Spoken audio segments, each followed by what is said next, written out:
High traders, July 17க்கான நம்ம indicator performance வந்து பார்த்துடலாம். ஸோ ஃபர்ஸ்ட் வந்து சப்போர்ட் அண்ட் ரெசிஸ்டன்ஸ் இண்டிகேட்டரோட பெர்ஃபார்மன்ஸ் வந்து பார்த்துடலாம். இன்னையோட மார்க்கெட் வந்து பார்த்தீங்கன்னா நமக்கு கேப் அப் ஓப்பனிங் கிடைச்சாங்க. பிவோட்டில் சப்போர்ட் எடுத்து R1 லெவலில் க்ளோசிங் கொடுத்துருக்காங்க. ஆல்மோஸ்ட் நமக்கு ஃபர்ஸ்ட் டார்கெட் அப்படின்றது இந்த இடத்துல ஓவர். ஸோ நம்ம செகண்ட் கேண்டில் பிரேக் அவுட்டில் என்ட்ரி, டார்கெட் வந்து R2, அது பிரேக் அவுட் பண்ண R3. ஸோ நமக்கு ஈஸியாக இந்த இடத்துல அரௌண்ட் ஒரு 80 பாயிண்ட்ஸ் மூவ்மெண்ட் அப்படின்றது நமக்கு கிடைச்சிருக்கு.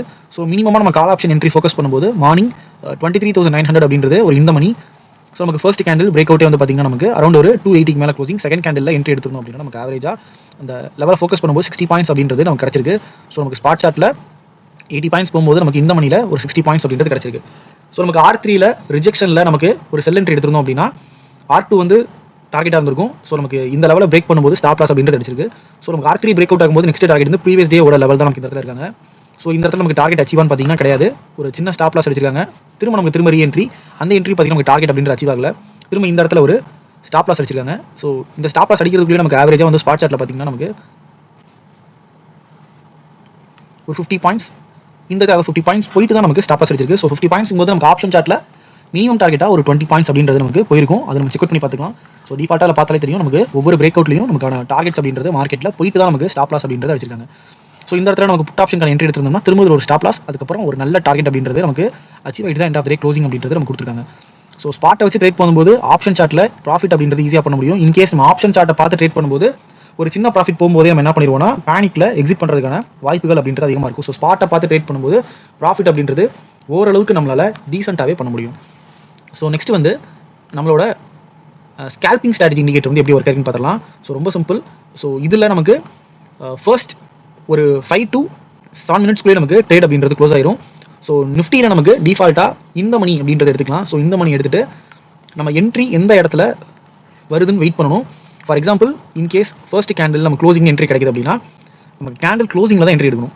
So candle closing entry target அப்படின்றது மினிமமாக 10 பாயிண்ட்ஸ் வச்சிருப்போம். அந்த ஸ்ட்ராட்டஜிலே தெரியும் நமக்கு இன்புட்ஸில் டார்கெட் பாயிண்ட் 10 வச்சிருப்போம். இப்போ 10க்கு பதிலாக உங்களுக்கு 12 வேணும்னா 12 வச்சுக்கலாம், 15 வச்சுக்கலாம், இல்லை 5 வச்சுக்கலாம். உங்களுக்கு என்ன டார்கெட் பாயிண்ட்ஸ் வேணுமோ அதை ஃபிக்ஸ் பண்ணிக்கலாம். என்ட்ரி எப்போதுமே கேண்டில் க்ளோசிங்கில் தான் எடுக்கணும். ஃபார் எக்ஸாம்பிள் இந்த கேண்டிலோட க்ளோசிங் வந்து பாருங்கள், ஃபர்ஸ்ட் கேண்டிலோட க்ளோசிங் வந்து 277.40. அப்போ நமக்கு டார்கெட் வந்து 287.40. கரெக்டாக பாருங்கள், நமக்கு 287.40 லாக் ஆயிருக்கு. ஸோ நமக்கு டார்கெட் வந்து ஃபர்ஸ்ட் கேண்டில் என்ட்ரி அப்படின்னா க்ளோஸ் ஆகும்போது என்ன லெவல் இருக்கோ அதில் 10 பாயிண்ட்ஸ் டார்கெட். ஸோ எக்ஸிட் அப்படின்றது உங்களுக்கு அந்த 10 பாயிண்ட்ஸ் அச்சீவ் ஆகும்போதே வந்துடும். ஸோ என்ட்ரி மட்டும் எப்போதுமே கேண்டில் க்ளோசிங் இருக்கணும். எக்ஸிட் வந்து அந்த 10 பாயிண்ட்ஸ் அச்சீவ் ஆயிடுச்சு அப்படின்னா எக்ஸிட் பண்ணிக்கணும். ஸோ இதில் பாருங்கள் நமக்கு கால் ஆப்ஷன் தான் எனக்கு என்ட்ரி கிடச்சிருக்கு. ஸோ அதே போல் மார்னிங் இதே ஸ்ட்ரைக்கு புட் ஆப்ஷனை நம்ம எடுத்து பார்க்குறோம். நமக்கு இதில் எந்த விதமான என்ட்ரிஸும் கிடைக்கல. ஸோ இது வந்து என்ன தெரியுது, மார்னிங் நமக்கு கால் ஆப்ஷனுக்கான என்ட்ரி கிடச்சிருக்கு. அது ஈஸியாக 10 பாயிண்ட்ஸ் ப்ராஃபிட்டும் நமக்கு அச்சீவ் ஆயிருக்கு. ஸோ இந்த மணியில் போகும்போது 10 பாயிண்ட்ஸ்ன்றது ரொம்ப ஈஸியாக அச்சீவ் ஆயிரும். ஸோ கன்சிஸ்டண்ட்டாக ப்ராஃபிட் அப்படின்றது பண்ண முடியும். ஸோ ஸ்கேல்பிங் ஸ்ட்ராட்டஜியில் யூஸ் பண்ணி ப்ராஃபிட் அப்படின்றது ஷோராக பண்ண முடியும். ஸோ நெக்ஸ்ட் வந்து ஆப்ஷன் பேர் லெவல்ஸ் அப்படின்னு சொல்லி ஒரு இண்டிகேட்டர். ஸோ இதில் வந்து நம்ம ஃபர்ஸ்ட் நமக்கு என்ன தேவைன்னா ஸ்பாட் சார்ட் போயிடுறோம். ஸ்பாட் சார்ட்டில் மார்க்கெட் எந்த இடத்துல ஓப்பன் ஆகுதோ ஓப்பன் ஆகிற இடத்துலேருந்து ஒரு அட் மணியோ அது 100 points plus or minus. For example இப்போ நமக்கு 24,130னா 150 கால் புட்டு, 24,100 கால் புட்டு, 24,200 கால் புட்டு, இது மாதிரி நம்ம என்ன பண்ணிடுறோம் ஸ்ட்ரைக்ஸ் மட்டும் ஆட் பண்ணிக்க போகிறோம். ஃபார் எக்ஸாம்பிள் இந்த இடத்துல நான் என்ன ஸ்ட்ரைக் எடுத்திருக்கேன்னா 24,150 கால் எடுத்திருக்கேன். அதே போல் 24,150 புட் எடுத்திருக்கேன். ஸோ இப்போ 24,150 காலில் நமக்கு இந்த இடத்துல பார்த்தீங்கன்னா நமக்கு 2 வேல்யூ அப்படின்றது இருக்கும். ஸோ ஃபார் எக்ஸாம்பிள் காலுக்கு வந்து பார்த்தீங்கன்னா 141.6, புட்டுக்கு வந்து 136.88 இருக்குது. ஸோ நம்ம கால் ஆப்ஷன் எடுக்கிறோம். ஸோ கால் ஆப்ஷனில் 141.6 என்ன பண்ணுறேன், ஒரு லைன் ட்ரா பண்ணியிருக்கேன். லைன் ட்ரா பண்ணிவிட்டு ஜஸ்ட் இண்டிகேட்டரை சிம்பிளாக ஆஃப் பண்ணுறேன். அவ்வளோதான். ஸோ நமக்கு அந்த 141 எப்போ மார்க்கெட் பிரேக் பண்ணுறாங்களோ அப்போ என்ட்ரி, டார்கெட் வந்து minimum 15 points target, minimum 15 points SL. So minimum 1:1 ratio வைக்கும்போது நமக்கு என்ட்ரி இந்த இடத்துல ட்ரிகர் ஆயிருக்காங்க. மேக்ஸிமம் ட்ராடவுன் ஒரு 5 பாயிண்ட்ஸ், நமக்கு டார்கெட் மேக்ஸிமமாக 64 பாயிண்ட்ஸ் போயிருக்கு. ஸோ நமக்கு மினிமமாக தேவையான பாயிண்ட்ஸ் வந்து ஒரு 15 பாயிண்ட்ஸ் அச்சீவ் ஆயிருக்கா, ஷோராக அச்சீவ் ஆயிருக்கு. திரும்ப சேம் லெவல் நமக்கு மார்க்கெட்டில் திரும்ப ஒரு யூ ஷேப் ரெக்கவரி கிடைக்குது. இன்கேஸ் யூ ஷேப் ரெக்கவரி கிடைக்காம மார்க்கெட் சப்போர்ட்டில் டேப் ஆகி போகிறாங்கன்னா டேப் ஆகி போகிற கேண்டிலோட லோ வெஸ்ஸலாக வச்சுட்டு ட்ரேட் எடுக்கலாம். ஸோ இதில் வந்து பாருங்கள் நமக்கு திரும்ப ரீஎன்ட்ரி கிடைக்குது இந்த இடத்துல. இதில் மேசிவான மொமெண்டம் நமக்கு அரௌண்ட் ஆவரேஜாக ஒரு 120 பாயிண்ட்ஸ் அப்படின்றது நமக்கு இதில் ட்ரேட் ஆயிருக்காங்க. ஸோ ரொம்ப சிம்பிள், நம்ம ஜஸ்ட் அந்த லெவலை ட்ரா பண்ண போகிறோம். மார்க்கெட் எப்போ அந்த லெவலை பிரேக் பண்ணுதோ அப்போ மட்டும் தான் என்ட்ரி போகிறோம். அதே போல் 24,150 புட்டு, 150 புட்டுக்கு நம்ம என்ன பண்ணுறோம், சேம் ஆப்ஷன் பேரை வந்து ஆன் பண்ணுறோம்.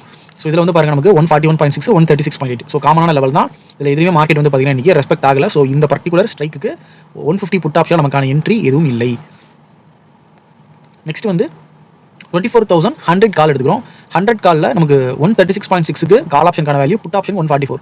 ஸோ கால் ஆப்ஷன் நம்ம சூஸ் பண்ணியிருக்காங்க, கால் ஆப்ஷனோட வேல்யூ லைன் ட்ரா பண்ணிக்கிறோம். அதே போல் இப்போ 24,100 புட்டுக்கு ஸோ நமக்கான வேல்யூ வந்து பார்த்தீங்கன்னா 144. ஸோ 144 லைன் ட்ரா பண்ணிக்கலாம். ஸோ 144 அப்படின்றது இன்றைக்கி ரெஸ்பெக்ட் ஆகவே இல்லை. வேறு நம்ம கால் ஆப்ஷன் வந்து பார்த்தீங்கன்னா நம்ம லைன் ட்ரா பண்ணி 136.6 ட்ரா பண்ணியிருக்கோம். ஸோ அதில் நமக்கு ஃபர்ஸ்ட் கேண்டிலே நமக்கு என்ட்ரி அப்படின்றது ட்ரிகர் ஆயிருக்கு. ஸோ ஃபர்ஸ்ட் கேண்டில் என்ட்ரின்றதுனால நமக்கு என்ட்ரி எடுத்துக்க முடியாது. ஸோ அது கம்ப்ளீட்டாக அவாய்ட் பண்ணிக்கலாம். ஸோ ஆப்ஷன் பேர் தமிழில் நமக்கு கிடைச்ச ஸ்ட்ரைக்கில் என்ட்ரி 24,150 கால் ஆப்ஷன். ஸோ அதில் நமக்கு டீசெண்டாகவே ப்ரைஸ் ப்ராஃபிட் அப்படின்றது அச்சீவ் ஆயிருக்கு. ஸோ எந்த ரிஸ்க்குமே இல்லாமல் இந்த பர்டிகுலர் இண்டிகேட்டரில் உங்களால் ப்ராஃபிட் அப்படின்றது பண்ண முடியும். ஸ்கேல்பிங் ஸ்ட்ராட்டஜி வச்சு பண்ணாலும் ப்ராஃபிட் பண்ண முடியும். சப்போர்ட் அண்ட் ரெசிஸ்டன்ஸ் இண்டிகேட்டர் வச்சு ட்ரேட் பண்ணாலும் ப்ராஃபிட் பண்ண முடியும். ஸோ உங்களுக்கு 3 டிஃப்ரெண்ட் வெரைட்டிஸில் நம்ம ஸ்ட்ராட்டஜி அப்டேட் பண்ணியிருக்கோம் இண்டிகேட்டரா. ஸோ நீங்கள் எது வச்சு ட்ரேட் பண்ணாலும் ப்ராஃபிட் அப்படின்றது பண்ண முடியும். ஸோ நீங்கள் நம்ம இண்டிகேட்டர் யூஸ் பண்ணி கன்சிஸ்டன்ட்டாக ப்ராஃபிட் மேக் பண்ணணும்னு ஆசைப்பட்டீங்க அப்படின்னா டேரெக்டாக கான்டாக்ட் பண்ணலாம். ஸோ வாட்ஸ்அப் நம்பர் வந்து பயோவில் இருக்குது. ஸோ ஃபர்தராக டிஸ்கஷன்ஸ் பண்ணணும் அப்படின்னா வாட்ஸ்அப்பில் கான்டாக்ட் பண்ணுங்கள். Thank you, have a great day.